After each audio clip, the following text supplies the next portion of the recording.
One day I thought, what if there was a story where the characters SpongeBob and Patrick go on a journey and they end up on the surface, which would be not only technically more ambitious, but also just conceptually, you know, that it would kind of bring them into this other reality. That was really the thing that led me to be interested in trying to do a feature with the characters.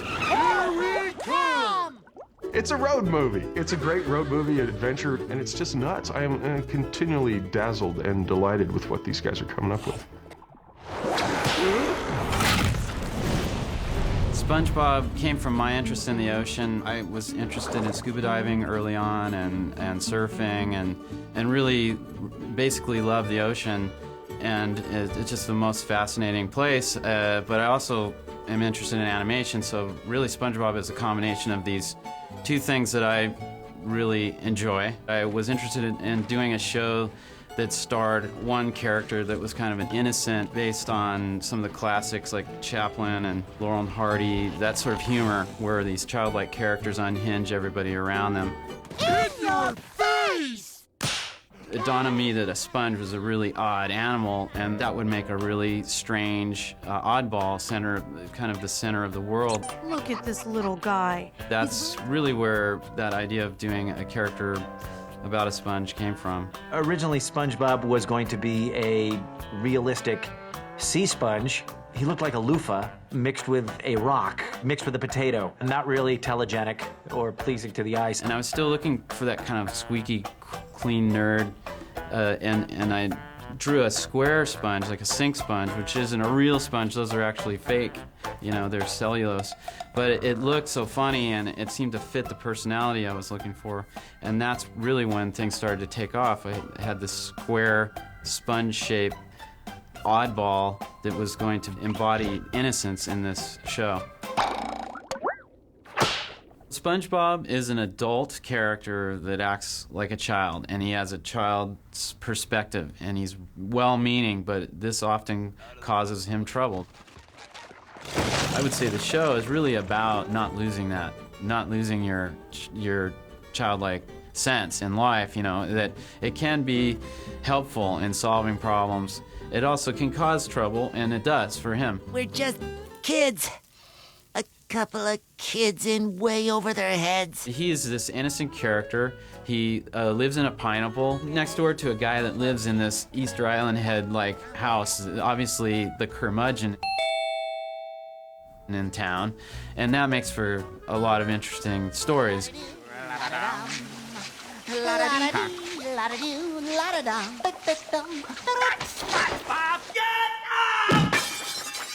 I am Roger Bumpus, and I play Squidward J. Tentacles.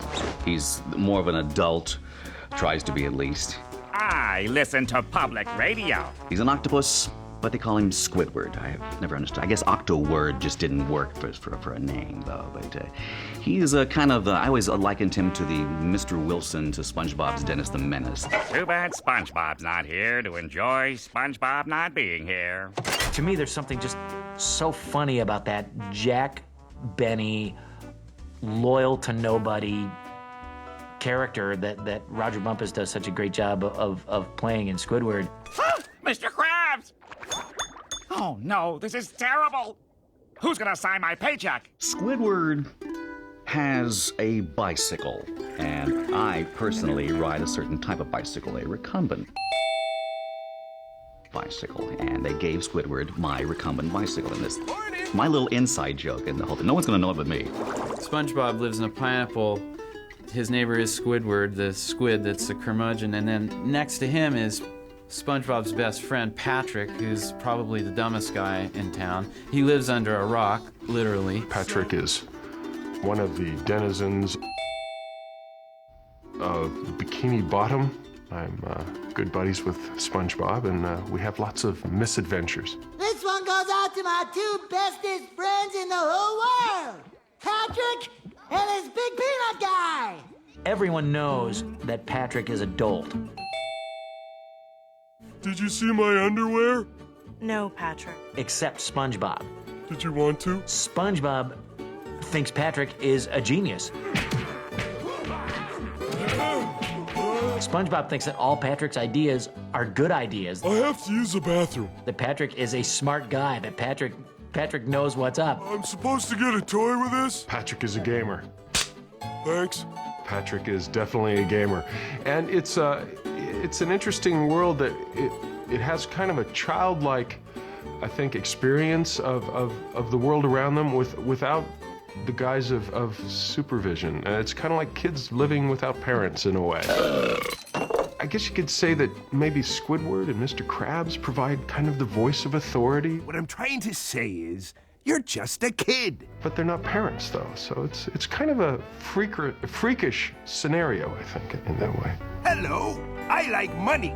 I play Mr. Krabs, SpongeBob's boss, and the only real adult in the regular cast. $101 for a Krabby Patty? With cheese, Mr. Squidward, with cheese. Mr. Krabs is interested in the very mature area of commerce. He's only driven and motivated by money and the acquisition of money, and he hires slave labor like SpongeBob and Squidward, and the only person that he doesn't hire is Patrick, because Patrick's just too stupid to work for nothing. I love being purple! And we've all had this kind of boss who's just avaricious, greedy, rapacious, and he's the type of person, again, a good guy. Nobody in SpongeBob's world is unrelentingly, unsalvageably evil, but Mr. Krabs represents that aspect of humanity that thinks that getting rich and having money will solve all his problems. King Neptune is riding toward the Krusty Krab at lunchtime. He's got money. We added a couple new characters to the movie. I play King Neptune, who is sort of mean. He's incredibly bald. And notice it. Bald! He's in denial because he has no idea that he's bald. What does this crown do? Covers your bald spot. Which I don't relate to because I've never been bald. This crown does much more than cover a slightly receding hairline. If I were bald, it would be terrible, but I'm not bald. King Neptune is somewhat, I would say, old-fashioned. He rules by, with the iron fist. Eugene Krabs, your 6-day reprieve is up, and it is time for you to die. And Mindy is more progressive. Mindy is his daughter, a mermaid, who will one day be queen of the sea. This crown entitles the one who wears it to be in charge of the sea. One day, you will wear this crown. I'm gonna be bald? Thinning! I play a character named Mindy. She's a mermaid, and she's not a traditional mermaid. She's very independent, and she's very strong-willed, and she's very, she's a good person. She's got a good heart, and she's kind of just like a regular kid, I guess, except for she's got tail fins. Daddy, please, I think you're overreacting. Silence, Mindy! My dad's this sort of tyrannical, kind of a very pig-headed, sort of big iron-fisted force. And my character's like, oh, come on, Dad, like, can't you just try a little bit of, like, compassion for once? That would be nice. Can't you just try to feel something for these little sea creatures? And he's like, no, Mindy, no. There is nothing else I can do. You can give SpongeBob and Patrick a little more time. Except give SpongeBob and Patrick a little more time. Nobody in SpongeBob's immediate circle of pals is a bad guy or an evil person. Plankton, on the other hand, is evil to the point that he sees being evil and taking over the world as his manifest destiny. I'm busy planning to rule the world! I'm Mr. Lawrence, and I play Plankton on SpongeBob SquarePants, huh? Pretty good. It's a good gig. The helmets can't handle this level of rock and roll! Plankton is about this big, little cyclops. And yeah, he's got a little bit of a Napoleon complex, I'd say. This monument celebrating my glory isn't gonna build itself! It's almost like he can't help it. He has this this ingrown need to just take over the world and rule everything. He knows what's best for everybody. He's smarter than everybody. I guess in some ways, he's like Squidward with a little more motivation. Anything that drifts is considered plankton. I think it's Greek for drifter, the word plankton. So he is a specific plankton known as a copepod, which is a really common small crustacean. And he's even designed to be similar. He has 2 antennae and 1 eyeball, which certain varieties have 1 eye. They're just like they are a cyclops. Nothing can stop me now! He runs a business, also like Mr. Krabs, a fast food business called the Chum Bucket. I've never even had 1 customer! But his food is awful, and so no one will go there. I love the character because he really is smart and he really does know his stuff, but unfortunately he's so, you know, caught up in what he wants, that he wants to destroy things, and he's really just mad that he can't, you know, his fast food place won't go. If only I could have managed to steal the secret to crab success. The formula for the Krabby Patty. Then people would line up to eat at my restaurant. He wants to steal the secret formula to the Krabby Patty, or for the Krabby Patty, and which is a ridiculous thing to even care about anyway. Well, I like to hang around, but I've got Krabby Patties to make. I'll be with my daughter and her friends, and they'll say, "Is it true that you're in the SpongeBob movie?" And I go, "Yeah, I have a voice of one of the people in the SpongeBob movie. I do one of the characters." And they say, "Who do you play? Who do you play?" Name's Dennis. I've been hired to exterminate you. Who works for Plankton? As soon as I play Plankton, they're all like, "Ooh, Plankton." Plankton was very specific. Plankton? You know, ooh, we hate Plankton.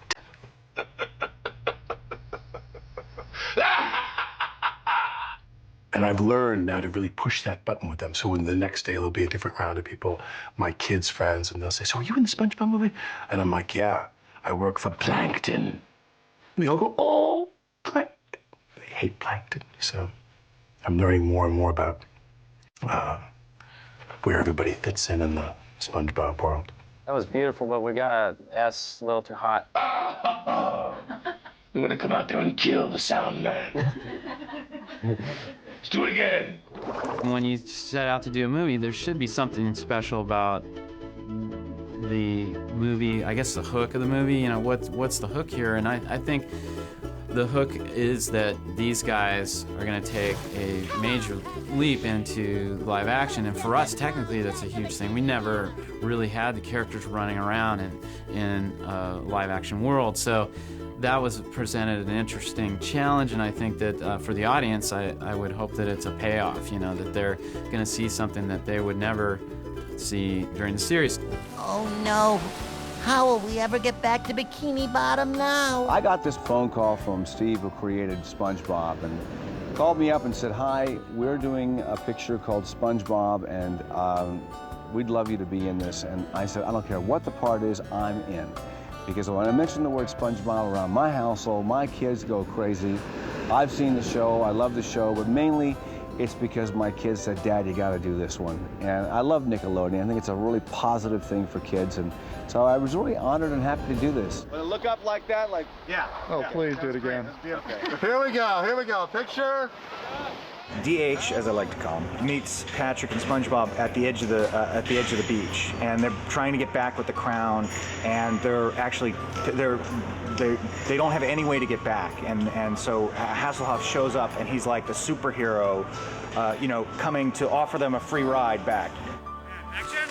I can take you there. Who are you? I'm David Hasselhoff. SpongeBob says, "Hooray, who are you?" And I go, "I'm David Hasselhoff." And I went, "How weird is this?" So where's your boat? Boat? You guys.